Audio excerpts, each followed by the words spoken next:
So in this segment, I want to discuss a caller supporting Brexit despite it hurting him, and then pushing the kind of BS around the money going to the EU budget that we've saved. I did vote for Brexit, and it actually has affected me quite badly, but I still would vote it again because I still believe in the principle of it. Even though you're suffering as a result of it? 100%. Isn't that just an obvious case of cutting off your nose to spite your face? Well, I think it's going to take. This problem is we were in the EU for 50 years. We ain't going to fix it in 6 months. It's going to take time. It's not. It's been years now. It's been several years since we left. Not really. Wait, It's been about since 2020 to 2021, depending on. I think we left the single market fully in 21, start 2021. So it's been about 3 years. It's not great. The argument of we were there for 50 years, so it's going to take us a while to see the benefits. So I think the UK, when we joined, the then I think it's the EEA at the time, or the EEC, I think we saw immediate improvement. So this argument of we need to give it time or whatever, like these are the guys who are arguing about sunlit uplands, no downsides, only upsides, etc. And then they moved the goalpost so far to, well, you got to wait, 50 years to see the real benefits of it. several years. But I'll give you another example. I went to business to Amsterdam the other day. We were separated into two queues, Europe and the rest of the world. And obviously I joined the Europe queue on the basis we're a European. I'm like, no, you're not a European. You're the rest of the world. Yeah. This how stupid these people are, yeah? They said, hate the EU, not Europe, during the Brexit referendum, right? Because these are two separate things. Just because it says European Union in it doesn't mean that because you're European, you can go in the European queue. Because there isn't one. It's an EU queue, or an EEA queue, really, versus a non-EEA queue. They literally have a person who stands there and says, British people go this way, and it's the non-EU queue. Because they know British people still don't get it. They still don't understand what freedom of movement actually meant. No, we're in the EU. We're not in the EU, but we are in Europe. But most places, geographically, Russia is a part of Europe, but they would still go to the non-EU queue. The same with Belarus and any non-European EU member. You go, the queue is EU or non-EU. And I've had to, God knows how many times I've had to queue for God knows how long, because we left. I mean, there are obvious downsides to leaving. Are there any upsides yet? Well, yes, there are. People keep forgetting it. What? It's the 15 billion. What 15 billion? Well, the 15 billion annual fee that we were paying to the EU, we're now no longer paying. It's the equivalent of Keir Starmer's black hole. Imagine black hole times two. But the economic impact of leaving is even bigger, isn't it? I don't know. 40 billion is the suggestion. Has that been proved? That's the suggestion. I think it was LSE that said that. Well, but look, our economy is growing faster than Germany. How is that so? That can't be right. Like Germany's been impacted by the war in Ukraine, and this is what it drives me nuts that these people always talk about Germany, obsessed with Germany. When talk about France or Italy, but always obsessed over Germany.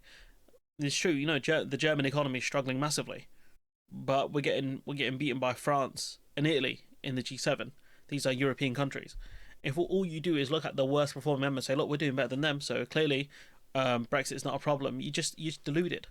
Especially in the context of, how reliant I think Germany was on Russian energy. Especially it being such a manufacturing powerhouse, as someone pointed out to me in the comments. It's one of the main reasons I think Germany's struggling so much.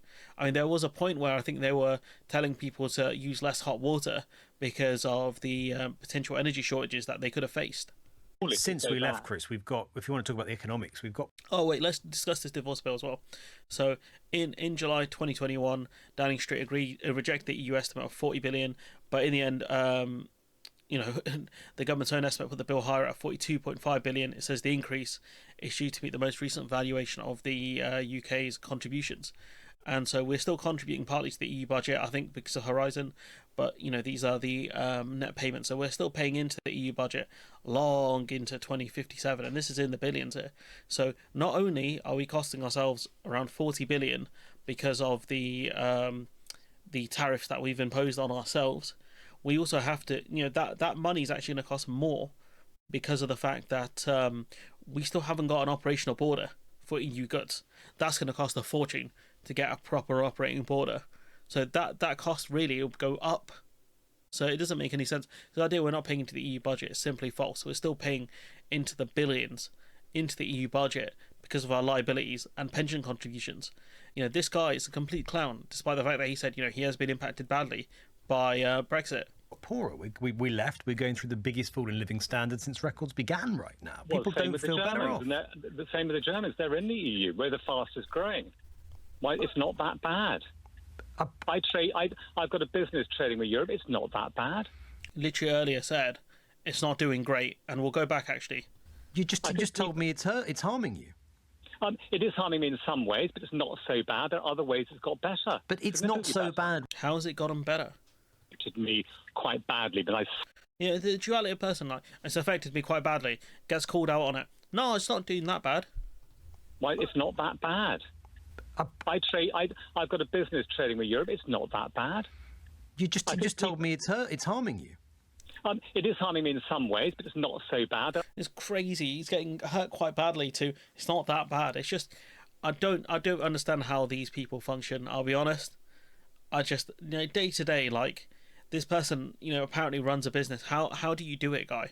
How do you do it? You can't even have the basic cognitive functions to realize you said it's affecting you quite badly, and then just deny it, despite the fact that this audio is being recorded, it's being broadcast internationally, and yet you're trying to delude yourself into thinking you didn't say the things that you had actually said. You're deluding yourself into thinking you didn't say what you actually said. It's just crazy to me. And in terms of other benefits, you can't really point to any, because all they do is fall back onto immigration. This is a good call from I think it's Ben Kentish, honestly. But I think he should have spoken about this a lot more. But anyways, I'm gonna leave it there. Let me know what you think in the comments below. Like, comment, share, subscribe. Support the channel on Patreon if you can, and hopefully I'll see you in the next one.